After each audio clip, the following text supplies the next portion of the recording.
হ্যাঁ হ্যাঁ, আমি একটা অপরাধী। আরে ভাই, ও কাঁদলো। আরে ওকে সরাও ভাই, এখানে শুটিং হচ্ছে। হাঁ করে দাঁড়িয়ে আছে।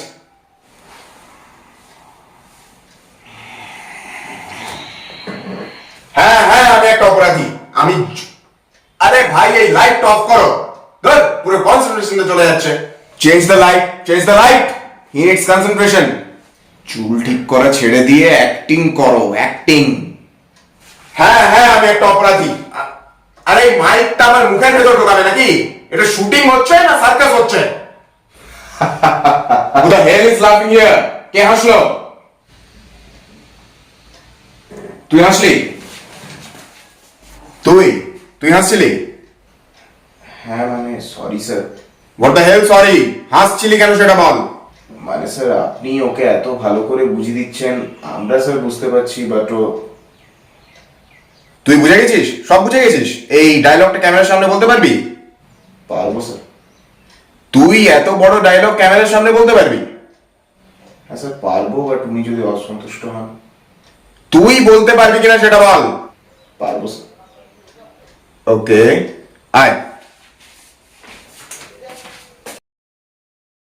হ্যাঁ হ্যাঁ, আমি একটা অপরাধী। সমাজের বুকে আমি একটা কলঙ্ক। আমি জানি যে তুমি আমাকে ঘেন্না করো, তুমি আমাকে একটা ঘৃণ্য মানুষ ভাবো। কিন্তু কোনো মানুষ তার নিজের ইচ্ছায় খারাপ হয় না। কোনো মানুষ তার মায়ের গর্ভের থেকে খারাপ হয়ে জন্মায় না। কোনো চোর আনন্দে চুরি করে না, কোনো ডাকাত আনন্দে ডাকাতি করে না, কোনো বেশ্যা নিজের ইচ্ছেতে নিজের শরীর বেচে না। সময় আর পরিস্থিতি একটা মানুষকে খারাপ করে। তুমি খুব ভালো করে জানো যে একটা দরিদ্র মৃত মানুষের কপালে একটা চিতার কাঠও জোটে না। তাই এই পৃথিবী আমাকে একটা জিনিস শিখিয়েছে, গরিব হয়ে জন্মানোটা কোনো অন্যায় নয়, কোনো পাপ নয়। কিন্তু গরিব হয়ে মরা সবচেয়ে বড় অন্যায়, সবচেয়ে বড় পাপ।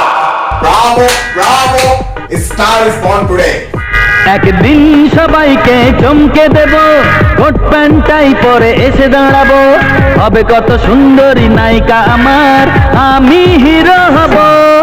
আমি শাহরুখ খান হব, আমি ঋত্বিক রোশন হব।